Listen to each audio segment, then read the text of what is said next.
ಬೆಂಕಿ ಹಾರಬೇಕಾದ್ರೆ ನೀನು ಎಲ್ಲಿರುವೋ ಹೇಳಿರೋ ಮಾಡ.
ಈ ಸುಂದರ ದೇಹವನ್ನು ನೋಡಿ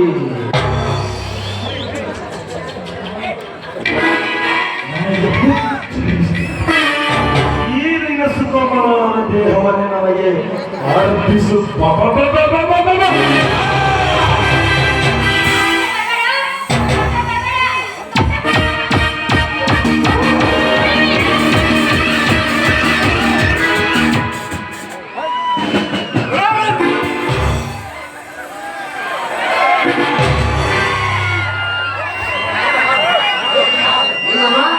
ನೀನು ಸ್ವಲ್ಪ ಒಳಗಡೆ ನಡೆಯಮ್ಮ. ತಪ್ಪಿ ಬಂದಿರಲೇ ಮೂರ್ಖ.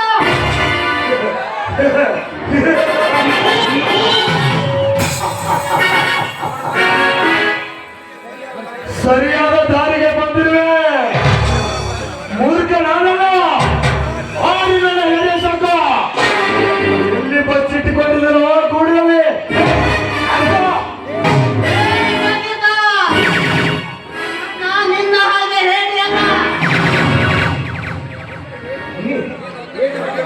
ನಿನ್ನ ಹೆಡೆ ಮುರಿ ಕಟ್ಟಿ ಒದೆಯೋದೇನು ದೊಡ್ಡ ಮಾತಲ್ಲ. ಏನ್ ಮಾಡೋದು? ನೀನು ಸತ್ತರೆ ಅಳುವುದಕ್ಕೆ ಒಬ್ಬಳು ಹೆಂಡತಿಯೋದಿಕ್ಕಿಲ್ಲ. ಮದುವೆಯಾಗದೆ ದಿನನಿತ್ಯವನ್ನು ಹೆಣ್ಣಿನತೆ ನನಗೆ ಸುಖ ಕೊಟ್ಟ ಪ್ರತಿಯೊಂದು ಹೆಣ್ಣು ನನ್ನ ಹೆಂಡತಿ ಸತ್ತಾಗ ಹತ್ಯೆಯವರು ಖುಷಿ ಸತ್ತಾಗ ನೆಗ್ತಾರೆ ಅಂತ ನೋಡ್ತೀರಲ್ಲ ಮಕ್ಕಿ. ನಾನು ಜಾತಿಗೆ ಸೇರಿದವನೇ. ನಿನ್ನ ಬಳಿ ಹಣ ಇರುವವರಿಗೆ ಮಾತ್ರ ಪ್ರೇಯಸಿ, ತದನಂತರ ನೀನು ಪರದೇಶಿ. ಹೋಗಿ ನಿನ್ನ ವಿಷಯ ನಮಗೆ ಯಾಕೆ? ನಮ್ಮ ತಂಟೆಗೆ ಬಂದಿದ್ದೆ ಆದ್ರೆ ನನ್ನಿಂದಲೇ ನಿನ್ನ ಸಾವು. ಅದು ಈ ಕುರಿಗಳಿಂದ.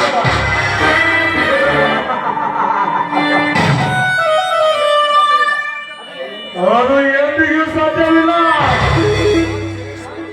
ನಾನು ಸದೇಶ್ವರ, ಈ ಜಾಗಿರದ ಶನೇಶ್ವರ.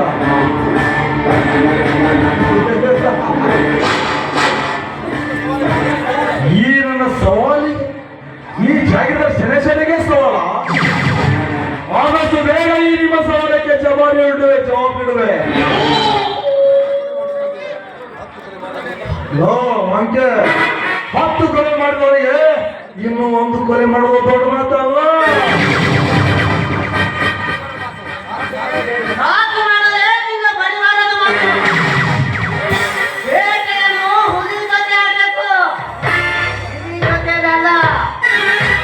ನೀನು ಕೊಂಡಿದ್ದು ಹಿಂದೆ ಮುಂದೆ ಯಾರು ಇಲ್ಲದವರನ್ನ,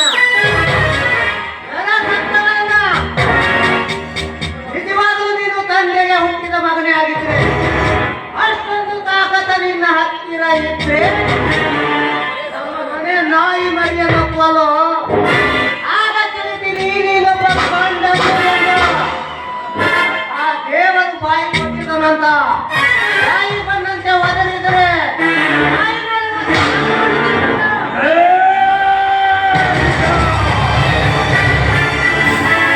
ನನ್ನ ಹಲ್ಲು ಮುರಿಯ ಮಗನೇ, ಇನ್ನೂ ಯಾರಿಗಿತ್ತು ಹೇಳಲೇ? ಅವನನ್ನು ಸೇರಿಸಿ ಹಲ್ಲು ಮುರಿತೀನಿ. ಸುಭಾಸಣ್ಣ, ಏನಾಗುತ್ತೆ ಆಗಬಿಡಿ. ಇವನ ಹಲ್ಲು ಮುರಿದು ನೂತ್ತು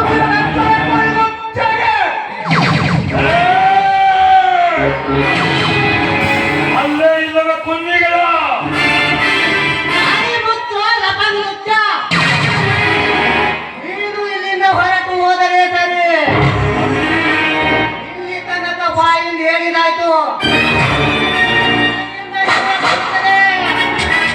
ಒಂದೇ ಒಂದು ನಿಮಿಷ ಇಲ್ಲಿ ನಿಂತರೆ ನಿನ್ನ ಹಲ್ಲು ಮುರಿಯೋದ ಗ್ಯಾರಂಟಿ.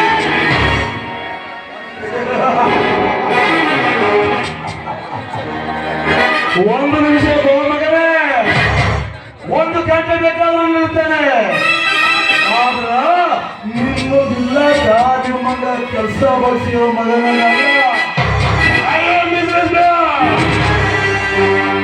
ಈಗ ನಿಮಗೆ ಸಮಯ ಇಲ್ಲ. ಒಂದು ಮಾತ್ರ ಸತ್ಯ, ಈ ಜಾಗದ ನಿಮ್ಮ ಮನೆ ಸರ್ವನಾಶವಾಗಲು ಕಂಡ